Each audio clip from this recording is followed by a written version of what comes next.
తీర్పు తీర్చకుడి, అప్పుడు మిమ్మల్ని గూర్చి తీర్పు తీర్చబడదు. నేరము మోపకుడి, అప్పుడు మీ మీద నేరము మోపబడదు. లూకా 6:37. ప్రియులారా, తీర్పు తీర్చే మనస్సులో నెమ్మది ఉండదు. తీర్పు తీర్చే హృదయానికి శాంతి ఉండదు. ప్రభు చెప్తున్నాడు, తీర్పు తీర్చు నువ్వెవడవైనా సరే నీవు నిరుద్ధరుడవై ఉన్నావు. మనమందరిలో దోషాలు, మనందరిలో పాపాలు ఉన్నవి. మనమెవ్వరూ పరిశుద్ధులము కాదు, పవిత్రులము కాదు. తీర్పు తీర్చగలవాడు న్యాయాధిపతి అయిన ప్రభు అయిన యేసుక్రీస్తు వారు ఒక్కరే.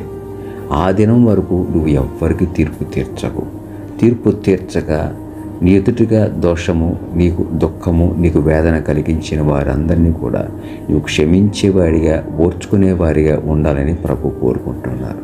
అలాగ నువ్వు చేసినట్ల నిన్ను గురించి తీర్పు తీర్చబడదు, అలాగనే నీ మీద నేరము మోపబడదు. కాబట్టి తీర్పు తీర్చని హృదయాన్ని, నేరము మోపని మనస్సును ప్రభు నీకు అనుగ్రహించునుగాక. ఆమేన్.